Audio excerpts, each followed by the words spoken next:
Hi friends, എല്ലാവർക്കും എൻ്റെ പുതിയ വീഡിയോയിലേക്ക് സ്വാഗതം. ഇന്ന് സാധാരണ രീതിയിൽ നിന്നും വ്യത്യസ്തമായ രീതിയിൽ ഒരു അച്ചാറാണ് കേട്ടോ ഉണ്ടാക്കിയിരിക്കുന്നത്. സാധാരണ നമ്മൾ മാങ്ങ കൊണ്ട് പലതരം അച്ചാർ ഉണ്ടാക്കാറുണ്ടല്ലോ.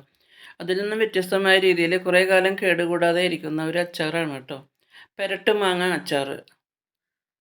ഇപ്പം മാങ്ങയുടെയൊക്കെ സീസണല്ലേ. ഇപ്പോൾ ഈ സമയത്തൊക്കെ നമ്മൾ ഇതുപോലെയുള്ള അച്ചാറുകളൊക്കെ ഉണ്ടാക്കി വെച്ചാൽ നമുക്ക് നല്ല രുചികരമായി ഊണ് കഴിക്കാമല്ലോ. ചപ്പാത്തിക്കായാലും ഇതിലൊരു കഷ്ണമൊക്കെ എടുത്ത് കഴിക്കാൻ വളരെ നല്ലത് തന്നെയാണ് കേട്ടോ.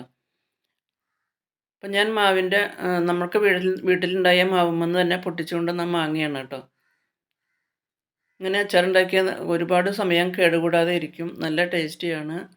ഒരു പ്രത്യേക രീതിയിലാണ് ഞാൻ ഈ മാങ്ങച്ചാർ ഉണ്ടാക്കിയിരിക്കുന്നത്. നല്ല ഫ്രഷ് മാങ്ങയാണ്. നല്ലപോലെ മൂത്തതാണ്. ആ മാങ്ങ നല്ലപോലെ കഴുകി തുടച്ചു കേട്ടോ. നല്ലപോലെ കഴുകി തുടയ്ക്കണം. ഒട്ടും വെള്ളമയം ഉണ്ടാകാൻ പാടില്ല. നന്നായി കഴുകി തുടച്ച് അതിൻ്റെ ഞെട്ട് മാത്രമേ കളയണുള്ളൂ കേട്ടോ. അതിൻ്റെ തൊലിയൊന്നും ചെത്തുന്നില്ല. കുറച്ച് വലിയ കഷ്ണങ്ങളായിട്ടാണ് നുറുക്കുന്നത്. അത്ര തീരെ കനം കുറച്ച് അരിയണ്ട. കുറച്ച് വലിയ കഷ്ണങ്ങളാക്കി നമുക്ക് മാങ്ങാനെ നുറുക്കിയെടുക്കാം. ദാ ഇങ്ങനെ മാങ്ങയൊക്കെ നുറുക്കിയെടുത്തുട്ടോ. തൊലിയൊന്നും കളഞ്ഞിട്ടില്ല. ഞെട്ട് മാത്രമേ കളഞ്ഞിട്ടുള്ളൂ. നമുക്ക് കുറച്ച് നേരം ഒന്ന് പരത്തി വയ്ക്കാം കേട്ടോ. അതിൻ്റെ വെള്ളമൊന്ന് വലിയാനായിട്ട് നമുക്ക് കുറച്ച് നേരം ഒന്ന് പരത്തി വയ്ക്കാം. ഇത്തിരി 1 മണിക്കൂറോ വെയിൽ കൊള്ളിച്ചാലും കുഴപ്പമില്ല കേട്ടോ. കുറച്ച് നേരം ഞാൻ അതൊന്ന് വെള്ളം വലിയാനായിട്ടൊന്ന് പരത്തി വെച്ചു. അതിന് ശേഷം നമ്മളൊരു പാത്രം അടുപ്പത്ത് വെച്ചു. അത് നല്ലപോലെ ചൂടായപ്പോൾ അതിലേക്ക് 1 ടീസ്പൂണ് കടുക്, സാധാരണ നമ്മൾ കറികൾക്കൊക്കെ വറുത്തിടുന്ന കടുക് ഇട്ടു. ആ കടുകൊന്ന് പൊട്ടി വരാറായപ്പോൾ നല്ലപോലെ ചൂടായി പൊട്ടി വരാറായപ്പോൾ അതിലേക്ക് 1/2 ടേബിൾ സ്പൂണ് ഉലുവയും കൂടി ചേർത്ത് കൊടുത്തുട്ടോ. 1 ടേബിൾ സ്പൂണാണ് കടുകിട്ടത്. 1/2 ടേബിൾ സ്പൂണ് ഉലുവ ഇട്ട് കൊടുത്ത. ഉലുവ നല്ലപോലെ ഒന്ന് കളറ് മാറി കടുകൊക്കെ നല്ലപോലെ പൊട്ടി വന്നപ്പോൾ നമുക്ക് ഫ്ലെയിം ഓഫ് ചെയ്യാം കേട്ടോ. അതിന് ശേഷം അതേ പാൻ തന്നെ ഒന്ന് ചൂടായപ്പോൾ അതിലേക്ക് കുറച്ച് എണ്ണ ഒഴിച്ചു കൊടുക്കാം. നല്ലെണ്ണയാണ് കേട്ടോ ഒഴിച്ചു കൊടുക്കുന്നത്. അച്ചാറുണ്ടാക്കുമ്പോൾ എപ്പോഴും നമ്മൾ നല്ലെണ്ണയിൽ ഉണ്ടാക്കണം കേട്ടോ. വെളിച്ചെണ്ണ, സൺഫ്ലവർ ഓയിലൊന്നും ഒഴിക്കരുത്. നല്ലെണ്ണയിൽ തന്നെ നമുക്ക് അച്ചാറുണ്ടാക്കണം. അതിനുവേണ്ടി എണ്ണ നല്ലപോലെ ചൂടായപ്പോൾ അതിലേക്ക് ഒരു കഷ്ണം കായം ചെറിയ കഷ്ണങ്ങളാക്കി 2 കഷ്ണമാക്കി ഇട്ട് കൊടുത്തിട്ട് കായം നമുക്ക് നല്ലപോലെ ഒന്ന് പൊരിച്ചെടുക്കണം. നല്ലപോലെ ഫ്രൈ ആയി നമുക്കൊന്ന് അതിൻ്റെ കളറൊക്കെ മാറ്റി ഒന്ന് എടുക്കണം. ഇത് പൊരിഞ്ഞ് വരുന്നുണ്ട്. 2 പുറം അതുപോലെ തിരിച്ചും മറിച്ചും ഇട്ടിട്ട് നമുക്ക് ലോ ഫ്ലെയിമിൽ നല്ലപോലെ ഒന്ന് കായ ഒന്ന് നല്ലപോലെ ഒന്ന് പൊരിച്ചെടുക്കാം. അതാ കണ്ടോ, നല്ലപോലെ പൊരിഞ്ഞ് കിട്ടി കേട്ടോ. അതൊന്ന് എണ്ണയിൽ നിന്നും മാറ്റി. അതിനുശേഷം അതേ ചൂടായി കിടക്കുന്ന അതേ എണ്ണയിലേക്ക് തന്നെ നമ്മൾ ആവശ്യത്തിന് മുളക് ഇട്ട് കൊടുക്കുന്നുണ്ട് കേട്ടോ. സാധാരണ വറ്റൽമുളകാണ് ഇട്ട് കൊടുക്കുന്നത്. സാധാരണ വറ്റൽമുളക് തന്നെയാണ്, കാശ്മീരി മുളക് ഉണ്ടായിരുന്നില്ല. അപ്പോൾ കാശ്മീരി മുളക് ഉണ്ടെങ്കിൽ നമുക്കത് കുറച്ചൊരു ഭാഗം നമുക്ക് കാശ്മീരി മുളക് ഇട്ട് കൊടുക്കാം. വിരോധമില്ല, നല്ല കളർ കിട്ടും. അപ്പോൾ കാശ്മീരി മുളക് ഇല്ലാത്തത് കൊണ്ടാണ് ഞാൻ ഈ മുളക് എണ്ണയിലിട്ടൊന്ന് നല്ലപോലെ ഒന്ന് ചൂടാക്കി എടുത്തു കേട്ടോ, ഒന്ന് വറുത്തെടുത്തു. അതിനുശേഷം അതേ എണ്ണ ചൂടായി കിടക്കുന്ന എണ്ണയിൽ കുറച്ച് കറിവേപ്പിലയും കൂടിയും വറുത്തെടുത്തു കേട്ടോ. നല്ല ടേസ്റ്റാണ് അച്ചാറിന് ഈ കറിവേപ്പിലയും കൂടിയും വറുത്തെടുക്കുമ്പോൾ. അപ്പോൾ കറിവേപ്പില ഞാനത് എണ്ണയിൽ നിന്നും മാറ്റി. ഇനി നമ്മൾ വറുത്ത് വെച്ചിരുന്നതെല്ലാം ചൂടാറി കേട്ടോ. ചൂടാറിയപ്പോൾ നമ്മളതൊരു മിക്സിയുടെ ജാറിലേക്ക് ഇട്ട് കൊടുത്ത് നമുക്കെല്ലാം ഒന്ന് പൊടിച്ചെടുക്കണം. ആദ്യം തന്നെ ഇതാ കടുകും ഉലുവയും വറുത്തിട്ട് കൊടുത്തു. അതിന് ശേഷം എന്താ മുളക് വറുത്തത് ഇട്ട് കൊടുത്തു.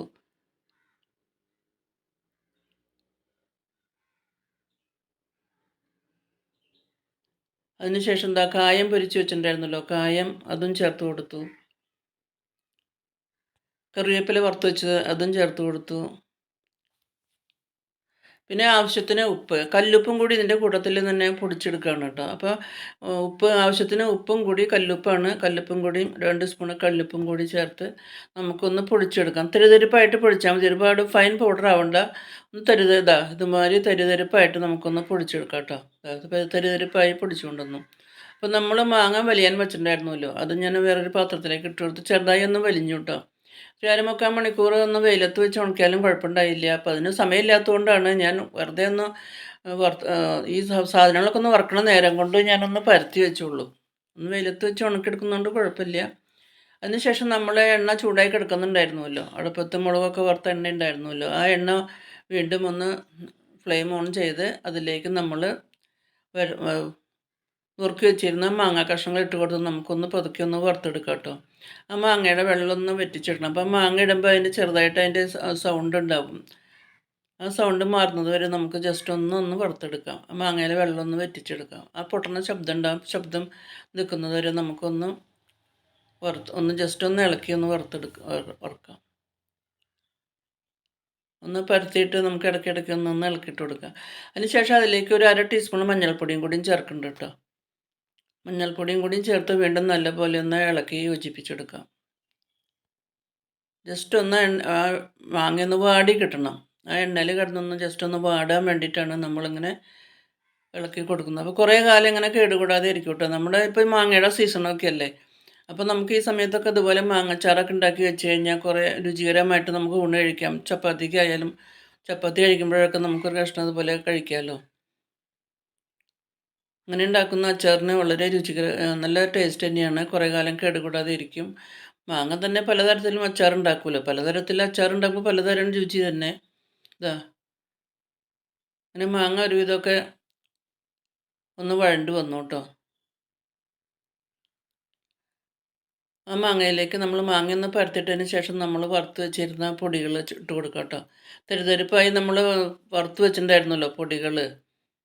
ഉലുവ, കടുക്, മുളക്, ആ പൊടികൾ ചേർത്ത് കൊടുത്തു കേട്ടോ. ഇതാ ആവശ്യത്തിന് നമുക്ക് ആ പൊടികൾ ചേർത്ത് നമുക്ക് നല്ലപോലെ ഒന്ന് ഇളക്കി യോജിപ്പിച്ചെടുക്കാം.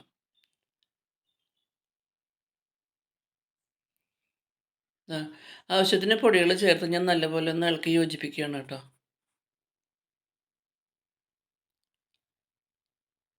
ആ പൊടികളൊക്കെ മാങ്ങയിൽ പിടിക്കണം.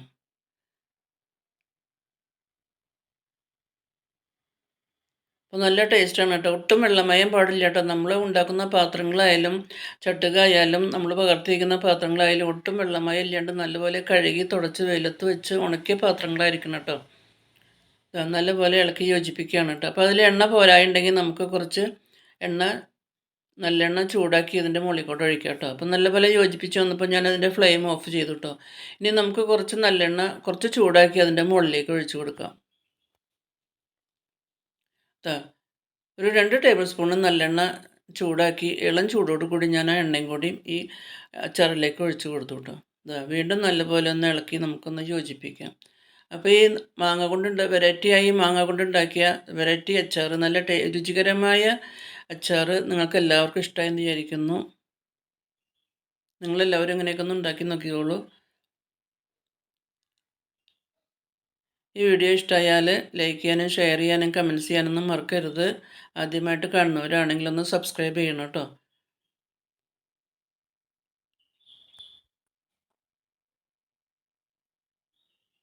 പുതിയൊരു വീഡിയോ ആയിട്ട് നമുക്ക് വീണ്ടും കാണാം. Thank you for watching.